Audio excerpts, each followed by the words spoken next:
Hey man, it's Sway Calloway at Real Sway. Follow me. I hit back, man. I gotta say, shout out to Mor.bookings agency for putting this a wonderful Connects event together here in Harlem. Cameraman Mike for capturing everything and documenting it. Sway in the Morning is the name of the show. At Real Sway. Thank you, Mor.bookings. I appreciate you. Let's get more bookings. I see what's happening. Yeah. I'm giving y'all early career. I'm not giving this is way before MTV because I want to give you honesty. So to answer your question, who I am is I'm an ever-evolving vessel is how I see myself, and I find myself in different places where I could be utilized as a tool, almost as a service instrument. So if I'm on MTV, or if I'm doing Sway in the Morning, or if I was doing the Wake Up Show with King Tech, or if I'm putting out records with Eminem and Tech Nine, or if I'm managing a Tech Nine, or if I'm working with an Osmond Benjamin, or if she and I create a company, Over Deliver Entertainment, my ultimate goal is to inspire folks through whatever success we have, share it with you, and then hopefully you pass that on and do the same thing. So that's how I see myself today. But man, that stuff changes every few years. We figured it out by kind of doing what you see people doing now with the digital platforms and all the resources you have now. You could be in the business without going through the business. You know, you could create a livelihood for yourself based on your SoundCloud or your YouTube channel, or however you get your music out. You could book a mini tour, you know. So back then we had that mentality, well, why do we need these corporations when they got independent distributors right here in Northern California? We could do consignment deals through City Hall distribution. Well, how much does it cost to, at that time, press up lacquer so you could press up vinyl, do 4-color separation for cassette tapes? How do we do all that stuff? So I learned about road and tour management. I learned about distribution. I learned about the law aspects of the music industry. I learned how important publishing is. I learned how important it is to dot your I's and cross your T's. And we found the local manufacturers, Rainbow Records in LA. We went to a local studio, 16-track analog studio, recorded it, mastered our music at that studio. We learned about that.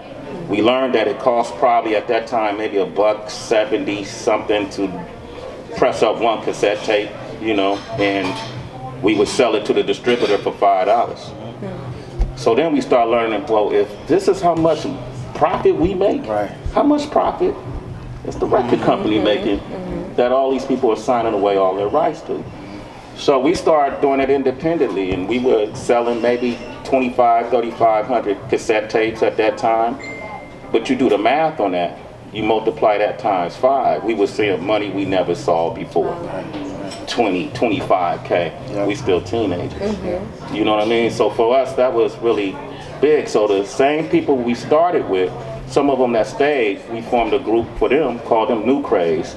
I would write, they were R&B group, I would write the music and we would produce it ourselves. And we started putting music out ourselves. You know, we became autonomous, you know, and we got to the point where we utilized all the resources around us to accomplish what we wanted to accomplish on a smaller scale. But then that's how I started to learn how to measure success. You know, it's not necessarily how much money you make. To me, success was being able to sustain and make some money, you know, and live within my passion. I don't consider none of the stuff that didn't work out as failures, because I never did it the same way twice if it didn't work out to my expectations. So I think you got to redefine words sometimes and what they mean to you. So all of this stuff was learnable moments, is what I call them. And that struggle built a lot of character because it forced us to get out and do things on our own. When you start having all these luxuries around you, and you got a team around you, you got a glam squad, you got a marketing team, you got a digital promotion team, you got a radio promotion team, you got a A&R team, you got a this team and that team, you could get complacent. Those who know our history know Sway and Tech. You know, other folks just know me from MTV and Sway in the Morning. But we would try and make attempts at so many different things. We came Salt and Pepper. We heard that Herbie Lovebug, who produced Salt and Pepper, went to an engineering school out here in New York, so we saved our money. Hey man, we got to go. That's where Herbie went, you know. And we got to the school, and Tech knew what he wanted to do, and I was like, well, I'm not gonna go in the engineering class. I'll go over there to this radio thing. He said, radio? Yeah, radio. I thought, let me see what's happening. While y'all go over there, I'll go over here. I went into the department for broadcast journalism. And they said, well, what do you want to do? I said, I might want to try radio. I really didn't. I was, we just was checking out the place. And this woman said, that'll never happen for you. Oh. This woman said that, right? Yeah. He said, you shouldn't do radio. You don't have the voice for it. Wow. And what's this, where are you from? What's this accent? I'm from Oakland. At that time, it was even thicker. Then I said, what do you mean? How you gonna tell me what I'm never gonna do? Yeah. And something about that, I like to rise to challenges. I said, we'll see. Fresh out to her, right? Oh man, I wish I remembered the woman's name because, I would thank her. Yeah, absolutely. I would say thank you for telling me what I'm not capable of doing. I don't know if you did that on purpose, but I've been working at radio since 1991. Wow. So, that's a career. Man, I don't even want to sound cliche, but I come from a hip hop purist background. Yep. So, I don't recall a time where I felt like I made it. Even to this day, I don't know how to necessarily, I define me making it by the people around me having everything they need to go forward. And not everybody around me have everything they need to go forward. Yeah. But when we started the Wake Up Show, a lot of folks know the Sway in the Morning show with Heather B, Tracy, DJ Wonder. This team we assembled, I love the team, I love what everybody has to offer. But it's a derivative of the Wake Up Show. So everything I do on Sway in the Morning, even the way I do it, was based around the Wake Up Show. The Wake Up Show was called the Wake Up Show, still on Sirius XM. It was a double entendre. Number one, it came on at nighttime, not in the morning. The other thing was we wanted to wake people up to what was going on around you, politically, in our communities, globally as well. We really wanted to feed people information, and when we got the show, it started off as a mix show, 45-minute mix show on KMEL in San Francisco. This was before there was a Hot 97 or all these major platforms.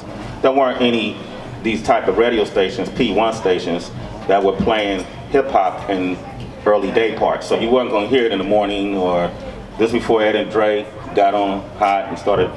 You didn't hear hip hop in the morning, afternoons. You only heard it late night. This show got really popular. They gave us 3 hours on a Friday, and for the Bay, our objective was, let's bring all music together, because hip hop was very regionalized at that time. So if you were from New York, you typically played New York music, LA music, Bay music. We played it all, and we were getting away with it. And we always felt like this might be our last show. So throwing that James Brown loop, we're gonna put this Farrakhan speech over the James Brown loop and played it in a prime time slot and make them hear this game right now. That was our objective. We're gonna feed the world with this information, and that's all we ever wanted to do. And I realized maybe around '94, we wanted to grow the show. And so we became syndicated. When we went out there, at that time the company was Evergreen, which eventually became Clear Channel. And Clear Channel Clear Channel became iHeart. Yeah. And so then the rest with iHeart.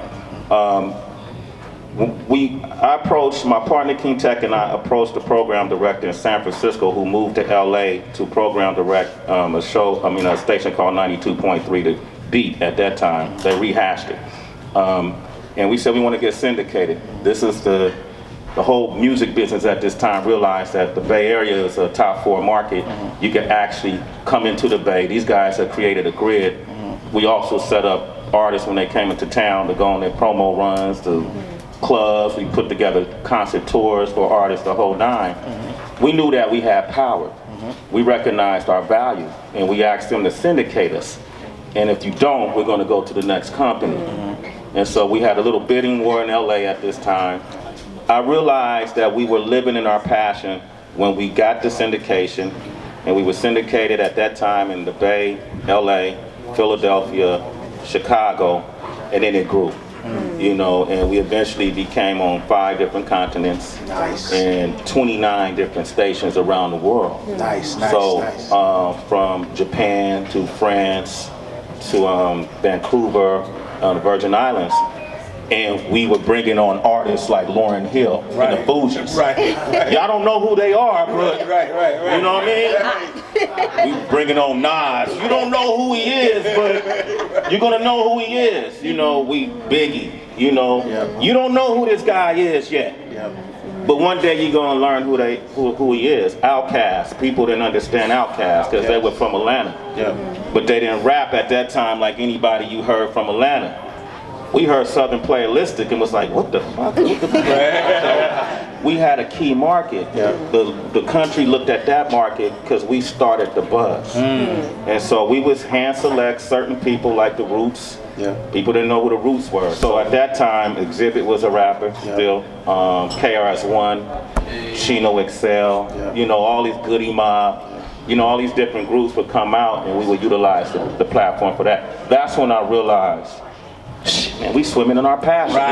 This could last forever, you know, and then nothing lasts forever. It didn't last forever, but it was that golden era that people speak about. What made the era golden wasn't just the music, it was, you know, the mechanics, the foundation. It was people behind the scene that was getting the music out there. So if, you know, Duck Down had a new group, you know, we could bring them, Smith & Wesson, we could bring them to the Bay. If Black Sheep got a new record, y'all don't know who Black Sheep are? We could bring that, Tribe Called Quest, you know, any of these groups, and if they made their mark in the Bay, what would happen is you'll see a chain reaction around the country. So it would open doors for them on other stations around the country. When that was happening, we felt like, yeah, we beating the business. We went up on the game right now. You know, we're gonna control the narrative. None of these platforms are telling the whole truth. You know, we're gonna make sure the whole truth is being told, and we were the guys in position to do it. And that's probably mid-90s when I felt like, okay, this is working. Nice. That energy that came from that music is what informed me. This isn't just an aesthetic. There's a reason why I'm here. I could be anywhere. I could be on tour and hanging out with Jay-Z maybe, you know, the energy. Not forgetting that energy is what helped me sustain, because that same energy got us through the tough times, okay? Helped us coast through the good times. That music informed us, it equipped us. It shaped us. It shaped our hearts. You know, it shaped our minds. We needed that growing up in Oakland. We needed a balance. You know, it's a thin line between, you know, being civil and being a savage in Oakland. As the success started happening and the checks stopped bouncing, I made sure I held on to that energy, or I seek out that energy in anything I do today. The energy doesn't die. Energy doesn't go anywhere. You know, it just transfers and transfers and transfers. So when you see a lot of artists nowadays that's putting out that negative energy, and then you see those artists experiencing that negative energy back, you know, there's a reason behind that. So, yes, the music, the desire. I came in at a different time. I really wanted to, when I went to MTV, I told them no 3 times. I was stupid, you know? But I was like, nah, man, I don't like what y'all about. Y'all not telling the whole truth. So if you want me to come here, I'm gonna tell the whole truth. I have no experience in journalism other than what we taught ourselves during the Wake Up Show. But I need to tell the truth. Well, you want to be a VJ? Nah. I want to introduce videos. Find another lane. And that's how news happened. Well, you ever cover news? Nah. But what you want me to, you know, I can tell you anything you want to know about hip hop, you know, and but you have to allow me to tell the truth. Because I looked at it like, woo, I might be here for 1 year, but in that 1 year, whoever sees me, they're gonna know I haven't lost the connection. Of course. So when I wore my head wraps for my locks, you know, I made sure I got the most Afrocentric, you know, like, you're gonna learn today. You know, and I never cracked jokes early on. If you looked at any early MTV, it was like, yo, what's up, world? This is Sway, I got your news.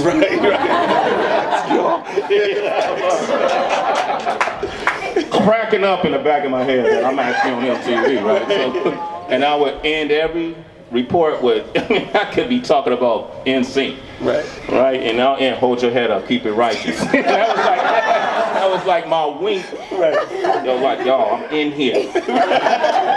In here. You know, and so, and even after that, I said, okay, I see the game. Hold up, I'm a music lover. I grew up playing the alto sax, clarinet, bass clarinet. I could read, write, well, not anymore, but you know, I understand music. So when the first year contract was done, I never thought I'd get another year, because I was very radical. I mean, you know, I was saying some shit on MTV, you know, but I also wanted to give the world a different image, another image of who we are. You know, at that time we were just dancing and cracking jokes. Now, and there's nothing wrong with dancing, and there's nothing wrong with cracking jokes. We're just not that, you know, we're multi-dimensional. There's so much to us. You know, my objective was, I'm gonna get on that show and I'm gonna interview Nas, and we're gonna dig into his studies. You know, where did he learn? You know, I'm gonna interview RZA, and we're gonna talk about, well, what is the 5% Nation, and how has that helped your life or shaped and molded how you think? We're gonna take it deeper and show how intelligent we are as a people to be able to make something out of nothing and take it this far. And they didn't stand in the way of that because the response was great. So the business was working.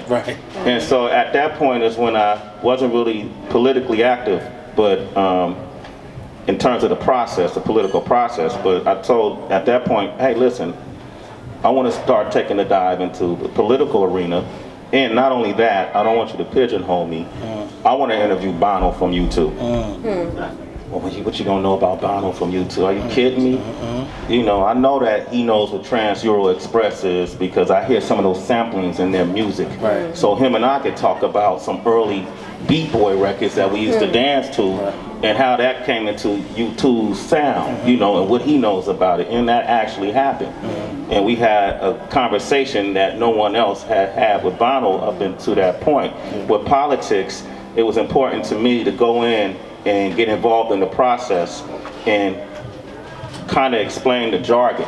You know, what is a filibuster? You know, caucus, what is that? You know, how does that work? Why is that important to us? You know, and that opened up more doors for that. But in the process, it's showing us in different ways. Wow, here's the guy with the head wrap. Or sometimes I'll wear the locks down. You know, and this dude is sitting there talking to senators. You know, he's speaking to the biggest rock stars. And he's sitting down on a football field with Eminem. I've sat with Pac, like we're sitting right now having conversations as a friend. Watch him lose his life. I've had Biggie at my grandmother's house eating food. Watch his life be taken from him. I knew Big L. Watched his life be taken.